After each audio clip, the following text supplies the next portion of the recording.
Welcome to Building Families in the Faith. I'm Brian Johnson. This is my lovely wife, Rebecca Johnson, and we're excited that you're with us again. We're going to continue in our child training, child rearing teachings, and today we're going to get into some more practical aspects. Of course, we all know the verse, or most of us do at least, Proverbs 22:6. Train up a child in the way he should go, and when he is old, he will not depart from it. And we hear it preached from, we hear it quoted, we memorize it ourselves, and it's a truth. It's something that we need to apply in our lives. But unfortunately, we hear that part of it, train up a child, but we don't understand what training up means. We don't know how to train up, and so we just go through life just falling back on what our parents did to us. And sometimes that's a good thing, because sometimes our parents did do the right way of training us and rearing us, but sometimes they didn't. And sometimes we didn't notice what they did, which is more of even those who were reared properly, unfortunately, often have not stopped to analyze and pay attention to what your parents or what their parents did to train them and to rear them properly. Today we're going to get into some practical aspects of training up a child in the way she go. Yes, so we've been talking about the toddler, and today we're going to talk about something that a lot of moms have asked me about, and that is the dreadful the tantrum. And I want to start with this, an interesting thing that most new moms don't realize: a tantrum can already start at 3 or 4 months old. Yes, they can.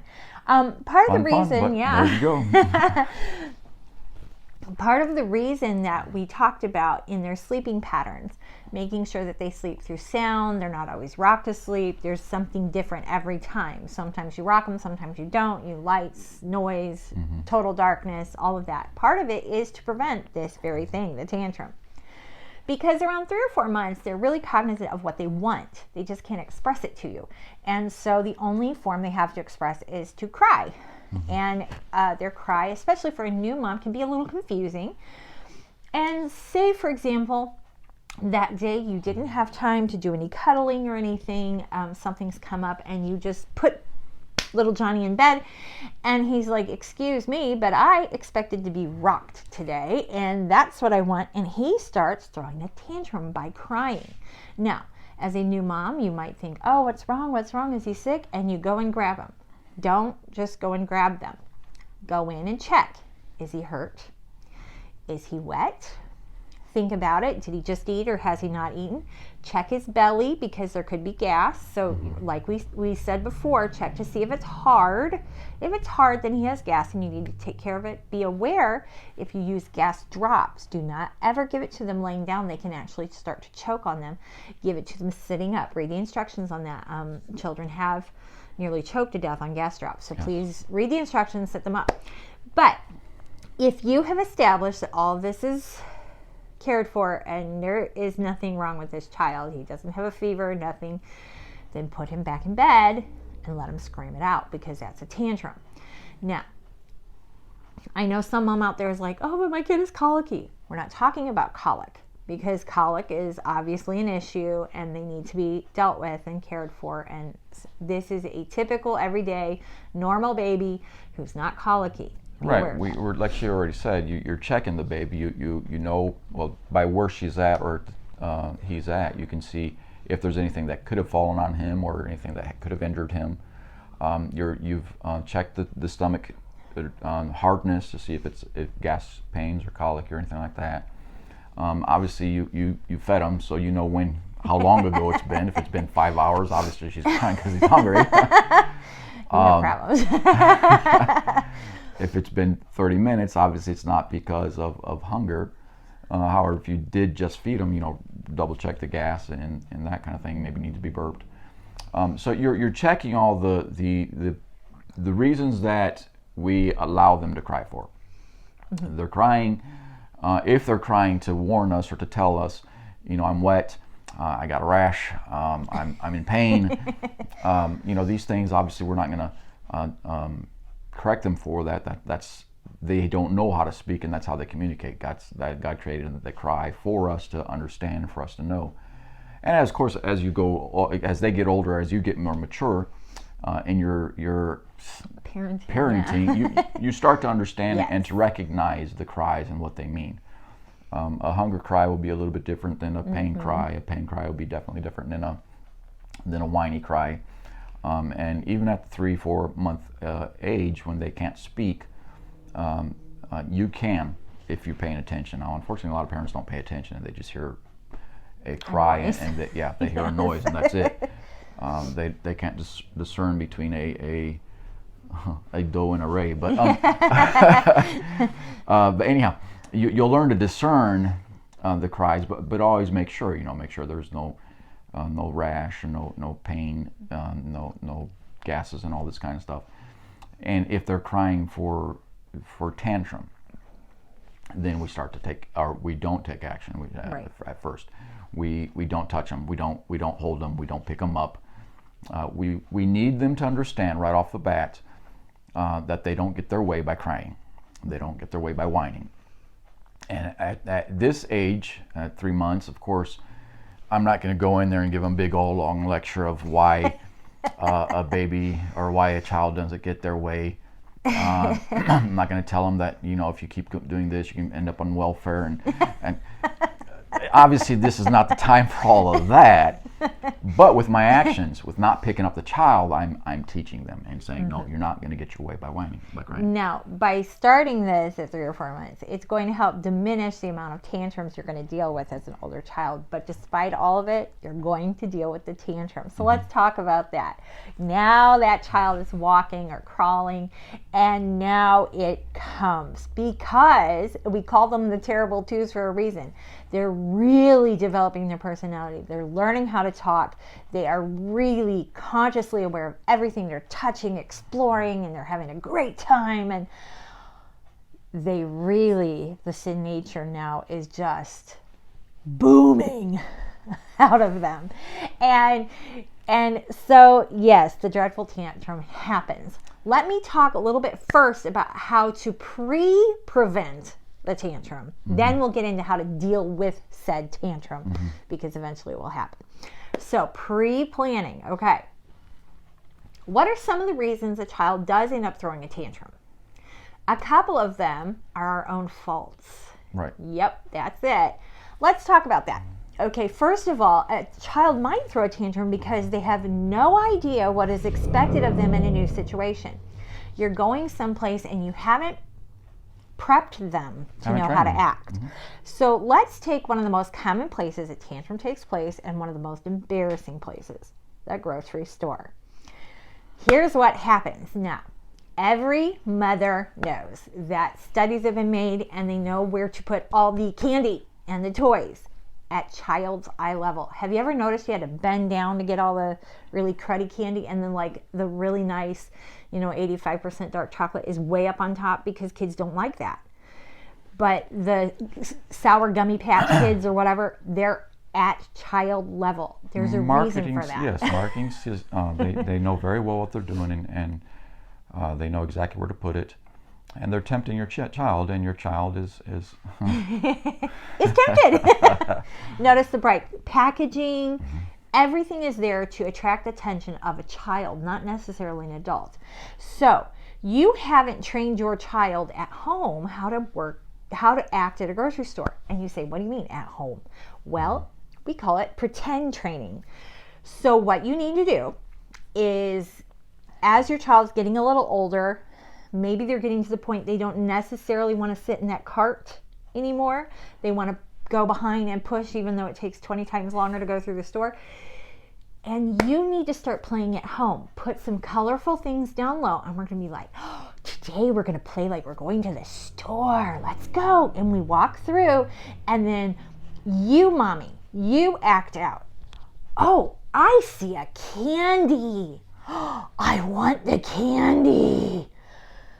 Mommy, can I have candy? Mommy. And say it however your child says it. Mommy, can you mine? Mommy? And then act like the mommy. No, you may not have that. Then you, mommy, throw a tantrum. I want it. And they will laugh and laugh. They think it's the funniest thing when mom throws a tantrum. You throw a tantrum, and then you look at them and go, That's not a good way to act. No, no, no. Then you do it again, and you go through and you pretend like you're the child and you ask for it. Then you act like the mommy and say no, and then you go, yes, ma'am, and keep walking. And you practice that so that when you go to the store, they're like, oh, we played that game. I remember this game. You're training your child to whatever action, however you want them to act, however you want them to behave, you're training them. And that's exactly what the scripture says. Train up a child. Now, at the store, you're not going to have that time to do that. It's with the emotions there and with the whining there, that's not the time to train. Right. Okay? You can't train them at that point. You can discipline them at that point, but you can't train them. And so the training is either before, which is the ideal, or when you see something that you need to correct, you go and train them at that point. Or you reinforce the training you've already done. Our children, when they started sitting in church, Yes. what would we do? We did it at home a little bit prior, showing them where to look, what they could and could not do. No, they could not get off their seat. No, they could not draw. No, they could not this or that. They needed to look at the preacher. So I had 2 fingers, 2 eyeballs, and if they weren't behaving, all I had to do is look at them and direct my fingers. Okay, your eyes are supposed to be up here at the preacher. And they knew exactly what that means because we taught them that. Mm-hmm.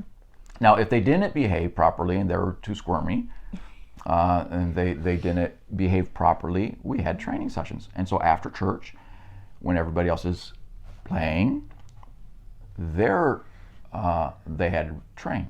They had to sit. So we'd put them on the front row. We'd take them up to the front row and say, look at the pulpit. No, the preacher's no longer there. The preacher's not teaching. The preacher's not preaching. No one's singing. The platform is empty. But my kids, if they behaved that day, they sat on that front row. Misbehaved. Yeah, yes. Misbehaved. They sat on that front row, and they had to look straight at the pulpit, and they couldn't squirm. And I was close enough. I wasn't right there with them. I was close enough. At first, if you have to be there, that you have to be there. But as time goes by, you don't have to. And I was always close enough to be able to say, look at the pulpit, or whatever. And they will very quickly understand that they would rather sit still during church than sit still after church. Yes. Because everybody else is doing fun stuff. And so we train them afterwards, or reinforce, I should say. We reinforce things afterwards. Now, the ideal is, like my wife is saying, is before you go somewhere, before you go to make visits, before you go to someone else's house, you teach them how to behave. How to as a parent, you know where their struggles are, you know where their weaknesses are, and you remind them, no, you don't get up on the couch and start jumping up and down. And you train them. You go through practice sessions of how to behave in all situations, not just the grocery store, not just church, but you're training your child, and you're every situation that there's a potential of tantrums, disasters, and all this kind of stuff. You will take the time, or you should take the time, and go through that process of training them and acting it out, just like my wife showed you. Right. How the parent acts, and also how the kid acts, and then the correct way to act and the incorrect way to act. Yes. Now, another reason that we end up having tantrums is very poor planning on the part of the mother. Most tantrums happen because part of the reason tantrums happen, and we've talked about this, is not setting limits at home. So they have no idea of limits at all. But a lot of times tantrum happens in homes where there are limits because you choose to go out at nap time. That is an absolute disaster. You are asking for a scene, even in someone's home, and you're asking for disaster. You need to plan your day better. And that's mom's responsibility. That child, when a child is exhausted, a child will act out. I don't care how disciplined a home is or how structured. If that child is exhausted, that is literally how God created them. They just can't handle it anymore physically, and they just fall apart, and the tantrum happens, and we've all seen it. Stop going to the grocery store and running errands into nap time or lunchtime. They're hungry and you're still going. Stop it. Organize yourself and figure out when are your best times. And I think that a lot of things could be prevented if we think through this type of thing. Right, and that's why that we taught earlier on structuring and scheduling. That's why that's so important, because you don't want to be out there at the worst time for your kid. If it's time for them to be in bed, whether it be at night, whether it be in nap time, if it's time for them to be eating. Now, we do have to have some flexibility, I understand that. But we also have to have some wisdom as to what we're putting our kids into and what we're being unjust to them. Yes, we are. We're provoking the wrath. It's just not wise. So, with that in mind, number one, having structured rules at home. Number two, pre-training or teaching after you realize, oh man, I never taught that and we just had an incident. Okay, we don't discipline them for the incident we never taught them about. They didn't know it was wrong. You didn't tell them it was wrong. So then you train them, and then you can discipline. There are obviously some times that you do discipline without training. If their hand goes up to an electric socket, you're going to slap your hand. There is time for discipline without training. Right. If their hand is going to a fire, or there is always time for. But in general, if you didn't train them, and that training is your fault, if it's not putting them in danger, if it's not. Then you have to fall back and understand. Okay, I didn't do my part. Let's fix that and let's train them and get them prepared for the next time. Unfortunately, most parents they discipline their kids out of embarrassment, and that is absolutely wrong. Instead of out of correction. Discipline is supposed to correct an action to the way that you've already showed them, or to a pattern that you want established. Discipline is not supposed to be, in fact, discipline is probably not the best word for us to use. It's supposed to be correction. It's correction. The Bible uses correction, and that's what we're supposed to do. Now, most parents discipline, which is not. It's punishment and all that kind of stuff. And there's obviously the place for, but the correction is the biblical process that we're supposed to be doing, and that's an aftermath. We train them, we prepare them. And the correction comes when they have not adhered to the training. Now, despite all of this, every child, every single one, without exception, I don't care if she's sweet and kind and shy, and all of them will have a tantrum at some point. So then what do? Okay, when the tantrum happens, we're going to start with a tantrum at home, and I will tell you about tantrums in public. If you have a tantrum at home, you completely ignore that child. Walk over the child, ignore the child, and say only this. When you're ready for your correction, come and let me know. Ignore them. Keep going. Don't let the kids play with them. Just go on about your day, because tantrums are specifically a way that children act to get and garnish attention. The more attention they get, the more tantrums they'll throw. So ignore them completely. Why do we have people rioting in the streets? Because they were children who were allowed to throw tantrums and then immediately got attention because of said tantrum. Right. So as adults, they're acting it out. We are watching this today in society, where all over the world, young people, college-age people, are trashing cities. They're rioting. Why? Because mom and dad, every time they threw a tantrum, came running and gave them what they wanted. And they are throwing adult tantrums. Right. Riots are adult tantrums. So ignore that child and tell them when they're ready for correction, you come and see me. Our time is running out, and we'll come back to this. It really is. We're going to have another one on tantrums. Next time. But do remember this. Well, actually, we'll get into it next week. But the tantrum is their way of getting their way. Yes. No pun intended at that point. So the worst thing you can do is give them their way. Yes. And that's why my wife said, ignore them, because the main thing they want is attention, or they want you to do something for them, or they want you to give them something. So they want you to do something, and that is the opposite of what you're going to do. So keep in mind, quick summary, pre-train, think about your time, and make sure you have a structured schedule at home in which they don't win. And next week, we'll actually talk about how to deal with the tantrum. Thanks for being with us in one more episode of Building Families in the Faith. God bless.